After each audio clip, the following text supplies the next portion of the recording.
This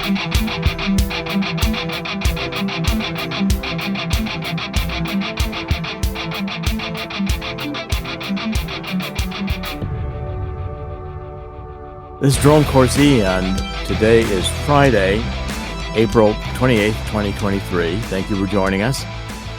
This is our last broadcast of this week. We'll be back on Monday.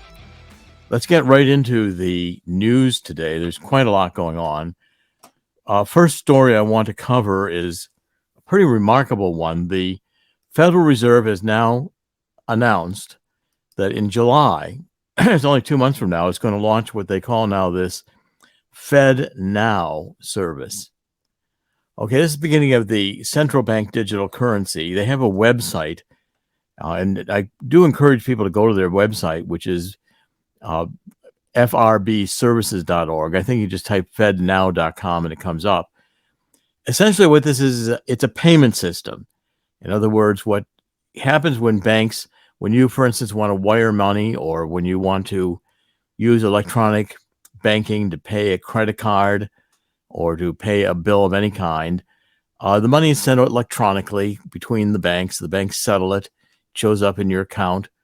Many people these days are not writing checks at all. They're doing everything electronically. And this payment system is designed to make it instantaneous. What it does is it uses this iOS, I guess it's protocol, which is essentially heading towards a cryptocurrency kind of solution. I'd like to see it ultimately go blockchain. I think XRP is one of the cryptocurrencies that I own, and I like it. And I think it is the payment system of the future.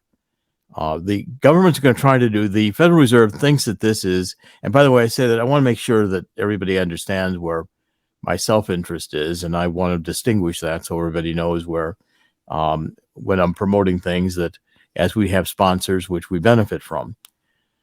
And by the way, I don't own any stocks or bonds, so that's, I've never I've had securities licenses, and it's just been better not to own them. At any rate, the Federal Reserve is setting up a instant payment system, and they're going to be able to monitor every single thing you do with finances, every penny, etc. They are going to encourage debt. They want people to be in debt because then, in fact, they can basically control you. And the only way, it's going to be a very convenient system because you can instantly receive money. You can instantly send money. The people get it instantly. It's all going to be instant because they're taking the settlement processes out of bank transactions. It'll be all interbank. But for instance, you'll be able to be on WooCommerce on the internet using a merchant account or whatever service you want to use. Your bank will give you a electronic merchant account to put on your website, and you can participate in this electronic transaction system. We're going to have a store up probably early next week on the Truth Central.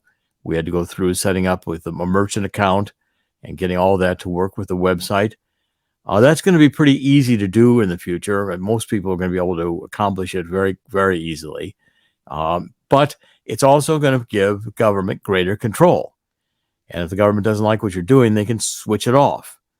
So it's going to be presented as this slick new service, and isn't it nifty? And, take it, you can say all the different things that it was going to do here. Just look at the website. It's pretty amazing what they're saying. But again, I've posted a couple of articles which are very, very critical of this in the sense that it is truly government kind of control of money.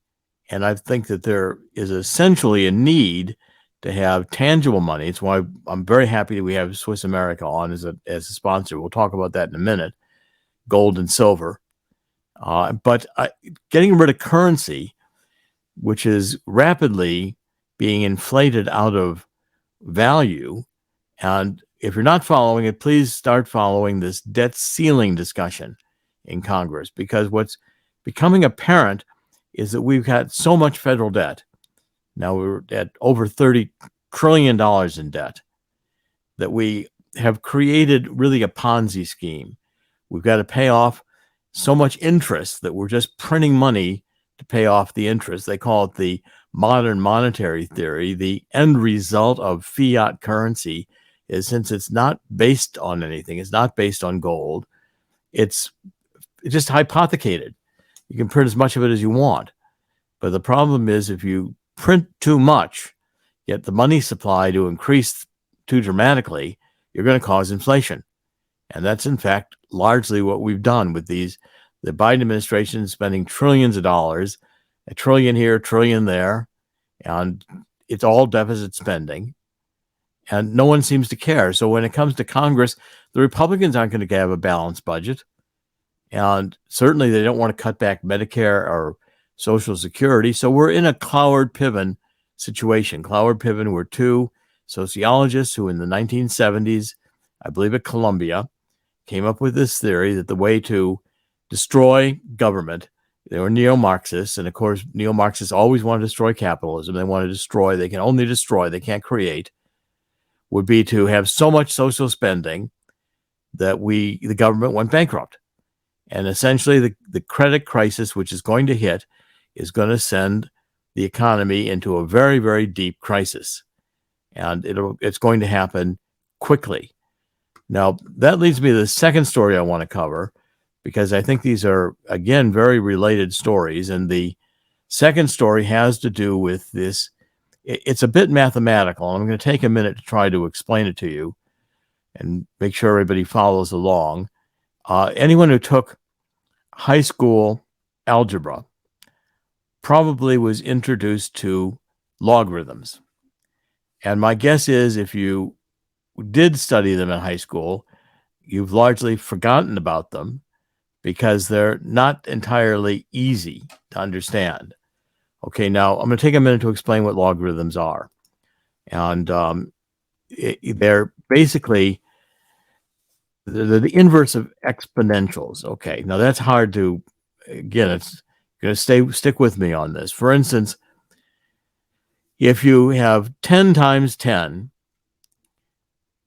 it's 100. 10 times 10 times 10 is 1,000. Okay, so that's 10 to the power of 3. 3 tens. 10 multiplied 3 times. Well, so you do a logarithm in the base 10. In other words, 1,000 in the logarithm base 10 is 3. That's the exponent, the power you're raising it to. Now, why do we have logarithms? Well, logarithms go back to the 1500s. There was a scientist, a mathematician named John Napier, who, unless you're a mathematician, you probably have never heard about. But he was extremely brilliant, and he came up with the logarithms, which essentially means that the number 100 in the logarithm of base 10 is 2. 1,000 in the logarithm base 10 is 3. Now, when I was a kid, they had tables. You had books which gave you all the logarithms, and it showed you what 3 was, what 3.5 was. All these numbers were translated again out of the base 10 into their real natural number format. They're easy to calculate once you get a sense of it. They're not hard to do, but it takes a different form of thinking. Now, why are they useful? They're useful because when mathematicians have to deal with very big numbers, and certainly before computers, the nature of logarithms made it simpler to do the math.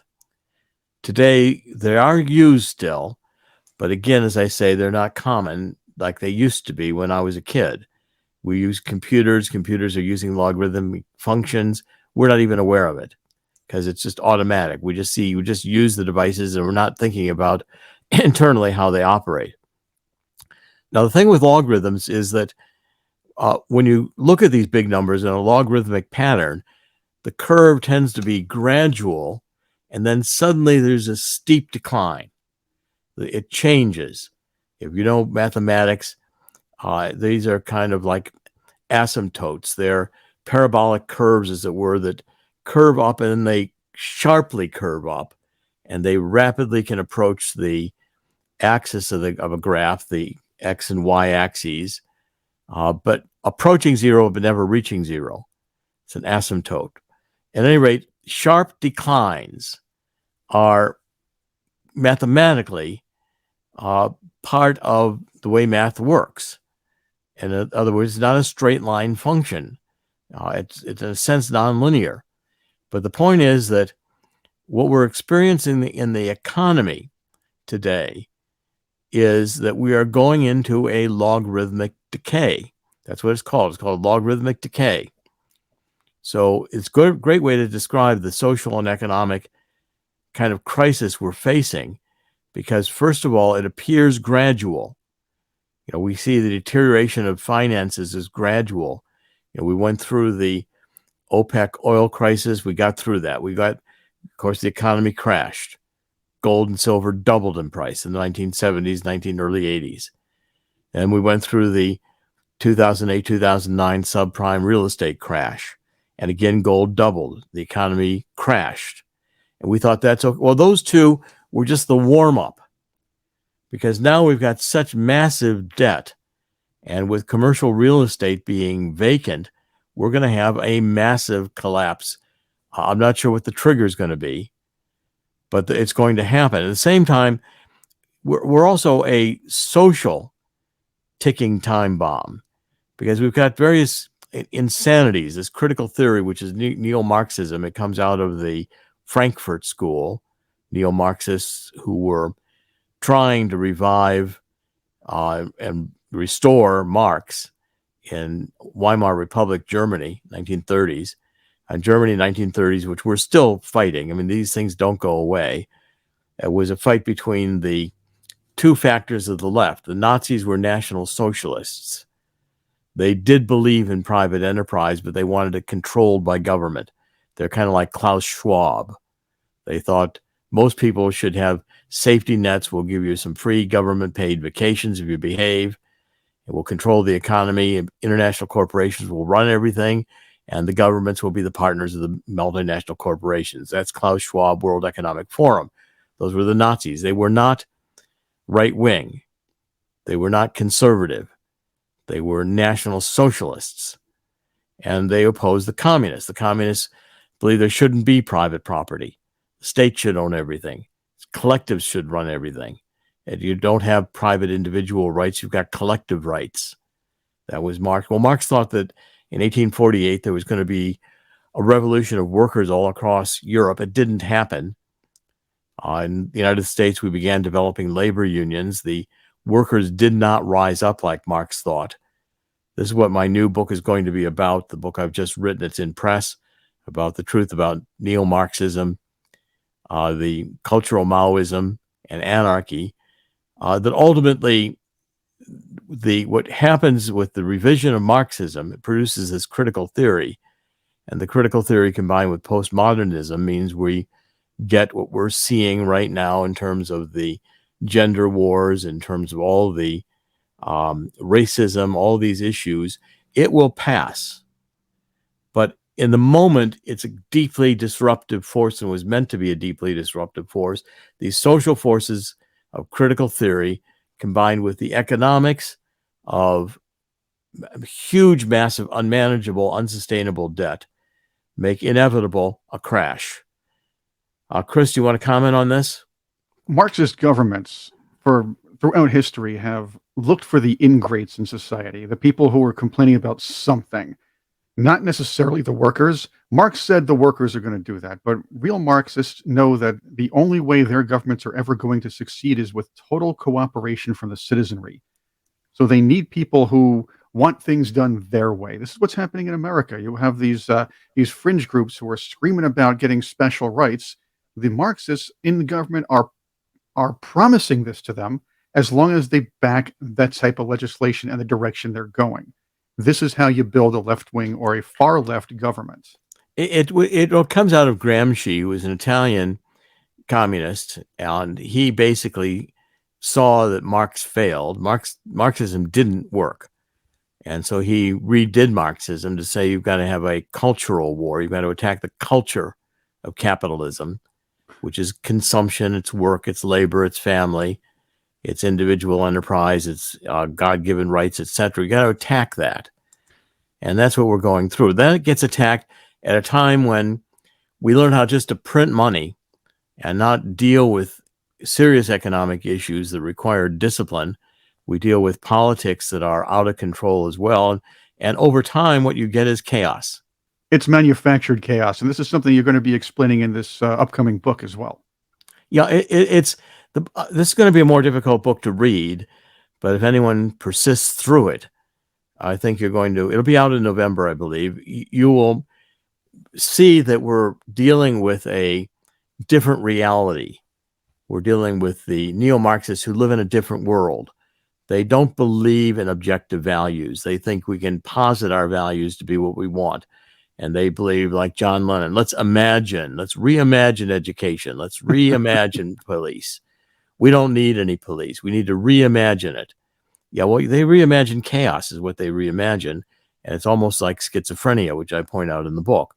It'll be a difficult read, but I think this book is going to be one of the more important books I've ever written. It's a trilogy. We're going to cover the next subject in a minute. But first, I want to show Swiss America. I want to make sure that people see our sponsors. Our sponsors, the two that are active right now. If you go up to the sponsors at the top of the homepage and you click that down, you'll see Swiss America. I've worked with Swiss America now since about 2004, 2005. They have a gold and silver and platinum program. They have this Walking Liberty half dollar. It's on our website. You'll see that on the sponsors. Pull down the tab. These are beautiful coins. They are about 90% silver. If you fill out the forms, introduce yourself to Swiss America, you can buy up to 250 of these for virtually what they are worth in terms of their silver. It's kind of a lost leader for Swiss America, a way to introduce themselves to you. I encourage you to talk to Swiss America because they can give you advice and they can tell you what your situation is, what kind of gold and silver might be useful for you, because we're going to have a massive, massive economic downturn, and it's going to be sudden. We'll wake up one morning and banks are going to be crashing, and it will not be recoverable without a major crisis. Anyone who has some gold and silver will do better than if you don't. And I'm not giving you financial advice. I'm basically commenting on the economy. If you want financial advice, talk to Swiss America. They're the professionals at it. And please do so. I'm encouraging this for your own good. The next article I want to cover is this. The EU just made emissions even more expensive. Again, it's the whole climate hysterics. What we're finding now is that the EU approved a carbon tax to reduce emissions by 62% from the 62% from the 2005 levels by 2030. So they want to get dramatic reductions in carbon dioxide by imposing a tax on emitting carbon dioxide. Now, again, this is a ridiculous idea. When you go back to I studied this going even back to the 1970s when the Democrats were really creating the first carbon exchanges. The idea was that, if you emitted carbon and someone else didn't emit carbon, you could buy credits from them, which then allowed you to emit carbon, and you paid for that right. And others, by not emitting carbon, could get extra payment. It was a transfer scheme, massive transfer scheme. The Democrats created it, and the Democrats held the patents on it. So the very prominent Democrats were planning to make billions of dollars on taxing the air we breathe. Finally, the Democrats figured out a way to tax the air we breathe. And again, that's what this is all about. Carbon dioxide is really a minor, minor factor. It's not the thermostat of the Earth. If you think about it, that yellow thing up in the sky, the sun, that's the major driver of light and heat irradiance on the Earth. And when it shines, it's hot and it's light. Now, we call this night, we have to explain these concepts to the left. At night, the sun is not in the sky, it's cooler, and the irradiance absorbed by the Earth tends to go back up into the upper atmosphere. If we didn't have greenhouse gases, this would not be a habitable place because we would lose all the heat at night. The Earth does rotate. Remember, it goes around on the axis. So we call a day 24 hours, and we spend a good part of that day in night. These are fundamental concepts. But, again, carbon dioxide, which the left wants to demonize, is almost insignificant as a greenhouse gas. It's such a small percentage of the atmosphere. The atmosphere is huge. Carbon dioxide is absorbed in the atmosphere. It's a very complex process. The major greenhouse gas is water vapor. That's about 70%. The Democrats don't want to demonize water vapor because carbon dioxide is not emitted by water vapor. It's emitted by hydrocarbon fuels, and they want to get rid of hydrocarbon fuels. This whole thing is about making life more difficult, destroying capitalism, which is what the agenda has become. Now, even more ridiculous here, we take a look at this. The European Parliament has decided that they're going to have a 86.7 billion euro fund to ease the pain. In other words, the corporations that are emitting carbon dioxide are going to have to pay a tax, but the EU will give them money to pay the tax. So the government's paying the tax. Well, it's very similar to what the Fed's doing. We have this massive U.S. debt, $30 trillion. We have to pay the debt service. We've got to every month pay off the interest. So the Fed prints more Treasury debt. The Treasury does. It prints the Treasury debt, and the Fed buys it. The Fed sends it money. Well, in other words, it's just a big Ponzi scheme. Now, of course, the EU intends someday that they will not pay the tax and the corporations will pay the tax, but they know it'll be economically ruinous. And the end result of this is that everything's going to cost more. You're going to have inflation because that tax is going to get passed on to the consumers. Now, these are fundamental economic ideas, but again, the left doesn't seem to care about these ideas. The left wants it to be, John Lennon, let's imagine the future. Let's imagine a hydrocarbon-free future. Well, that's going to be a much more difficult place in which to live. They want us to eat bugs. They want all kinds of things. I mean, that's why I say we're in this about to crash, because the social, cultural ideas are insane and the economics are insane. And at some point it breaks. Now, I want to go to the next story here, which I think is equally important on this whole green agenda. And the next story is that in Germany, we have these climate activists who have now begun to glue themselves to streets. And it takes jackhammers.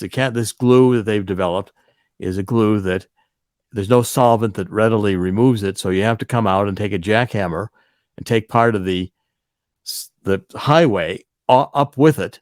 So that's how you get rid of the climate activists who are having a sit-down protest in the middle of the streets.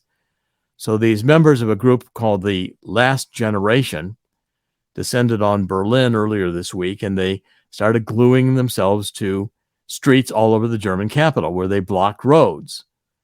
They wanted to pressure the government to take more drastic action against climate change. Carbon dioxide, they're worried we're all going to die because of this trace molecule in the atmosphere, by the way, which plants love. But they don't want us to put back the nuclear power plants, of course, that Germany just turned off. They want a more primitive economy. They want us to imagine a new economy without hydrocarbon fuels. Well, I'm inclined to want to imagine an economy without them. At any rate, according to some of these reports we're getting from Germany, it took more time, basically, in the past, basically, to get rid of these protesters. They're using this glue, which is making it very, very difficult to remove them. And they blocked about 30 roads in Berlin, demanding that the German government take more action to curb transport emissions of carbon dioxide. So basically, they're demanding that the Germans cease the use of fossil fuels in the next 6.5 years. And they want basically to impose a 62 mile per hour speed limit on the highways. They want a lot of changes where we don't have carbon dioxide emitted in our transport system. So more than 30 roads were blocked, according to the German news agency. And this group said, we are no longer accept that the government has Government has basically no plan to stop the destruction of our livelihoods. So we are resisting now by gluing ourselves to streets. Well, if that isn't insane, I don't know what is. And again, we see these protesters come in with paint and they throw them on masterpiece paintings in museums. They're destructive. The entire Neo-Marxist group is destructive. And this entire climate agenda, as I point out in the first book in this trilogy, The Truth About Energy, Global Warming, and Climate Change, is a fundamental non-understanding of climate science. It starts not with carbon dioxide. It starts with the sun as the heater of the earth. And the major changes in Earth's temperature have to do with the sun. When we get to a more elliptical orbit, we have an ice age. I guarantee you it was not the cavemen and their little carbon fires that got us out of the last ice age. We'll have another one, and it won't have anything to do with carbon dioxide. The Earth is also a very cataclysmic place. We've had massive changes on the Earth. We've been hit by giant asteroids 65 billion years ago. That's what killed the dinosaurs. Earth's history, there's years in existence, have geological time people don't think of. They think of the last 2 or 3 years. And is it getting warmer or colder? Well, in time series analysis, the 2 or 3 years is usually not a significant enough period of time to see a real trend. Not when the Earth has gone through massive changes, 5 extinctions. Everything on Earth died, and it was not because human beings were here. We weren't here for the extinctions. 80% of the Earth's geological history, there was no life on the surface of the Earth. This is not a stable place, and it certainly isn't one where we, by reducing a little bit of carbon emissions, are going to solve anything fundamental. Now, I want to end this by going to our second sponsor, that My Vital C. Chris, if you'll get that up on the screen. This is a rather remarkable molecule. This molecule is 60 carbon atoms in a cage structure, like a soccer ball or like a geodesic dome, Buckminster Fuller. They're called fullerenes. It has a tremendous longevity principles, greater energy, greater mental acuity. I've been taking this for 4 years. I've been through enormous turmoil the last 4 years. You'll recall Mueller wanted to put me in prison on the Russian collusion hoax, another great hoax we're going through. This is clearly an age of disinformation. Hoaxes, crazy ideas, bizarre economics, bizarre social movements. That's why I want you to understand logarithmic change, because we're going to come to a point and it's going to drop off the cliff. And it will be both socially destructive. One of the other stories I wanted to cover was that, in fact, in Ukraine is now preparing for this counteroffensive. Well, Russia launched a whole series of missiles on Ukrainian cities. They killed 17 or 18 people overnight, in the middle of the night.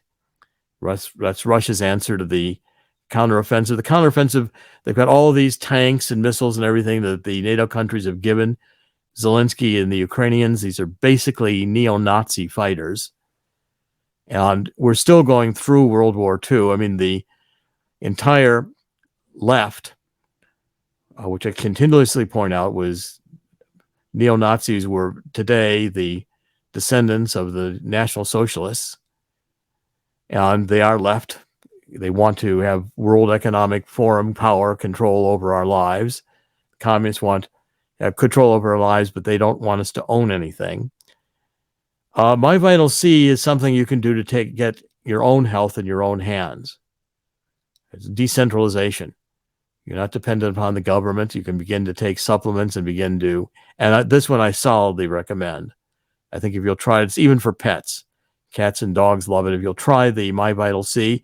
And it's the same with the Swiss America. It's another way for you to gain control of your own finances and to not be dependent upon a government, central bank, currency, or payment system that's electronic that they can switch off on you, the government, anytime they want. Turn off the electricity. There is no economy, in an economy that's completely dependent upon electronic money. Governments will be in control. We're at a very dangerous point in our time, and I've come back. People say, I'm looking younger or whatever. I attribute a good deal of that to my Vital C and other things I've done to basically, when Mueller gave me a plea deal and he did not indict me, I realized it was through the grace of God I got through that. And my faith has remained very strong, and this is a rule-based place we live in. Chris, do you have any final comments before we wrap up? Oh, on those those German activists that are gluing themselves to sidewalks, I harkened back to my elementary school days. One of our former teachers, Mrs. Nichols, just passed on at age 107 a couple of years ago at John W. Chorley Elementary in Middletown, New York. She was a nice lady, but whenever kids were acting up, including myself at times, she'd say, "Why don't you do something constructive?" That would be a nice piece of advice for these people who are splashing paint all over paintings, over artwork, and gluing themselves to sidewalks. The idea is, hey, you know what? Leave these people there. That'll teach the others a lesson. Maybe that's what should be done. Well, keep rescuing them and bailing them out. Another story I was looking at today was Ashland, North Carolina, which went through this defund the police. And now they're saying, well, we better do something about it because we are having crime in our central city. This is comparatively a small town compared to New York or Chicago or other cities, Philadelphia, Democratic controlled cities where, you've got incredible filth in the streets from the homeless, got crime in the streets, got district attorneys who release criminals and think that and the police are quitting in massive numbers. And so Asheville was saying, well, maybe we better have a 30 or 60-day safety campaign. Wasn't that a good idea? This whole reimagining, let's reimagine police. So let's defund the police. Let's reimagining them. Let's reimagine sex. So we don't have genders anymore. You make up your own gender. Why don't we reimagine a world without John Lennon? Let's reimagine a world without these people, because they want to reimagine without hydrocarbon fuels. These ideas are destructive and insane, and they are not God-driven. They are not in accordance with, the earth has a remarkable properties to it, and that's what I'll write my third book about, trying to resist this transhumanism, which is in a sense transgermanism. But the point is God rules here, and this planet is driven by rules. And you can't make it up as you go along. And if you try to, you're insane and you're destructive. The Neo-Marxists, the cultural Maoists know how to destroy. They do not know how to create. Posit your own values. Imagine your utopia. Well, the utopia that neo-communists create is starvation, war, disease, disaster, totalitarianism. And I've come back because I would like to do my small bit to try to prevent this from happening. Chris, any last words here? I think we've gone a little bit over time, but we've had a lot to say today. Oh, I have a lot of last words, but the fact is, I prefer yours. When you say, in the end, God will win. In the end, God always wins, and God will win here too. This is Jerome Corsi. Today is Friday, April 28th, 2023. We're broadcasting every weekday. We will be back on Monday. Have a great weekend. God bless. Thank you for joining us.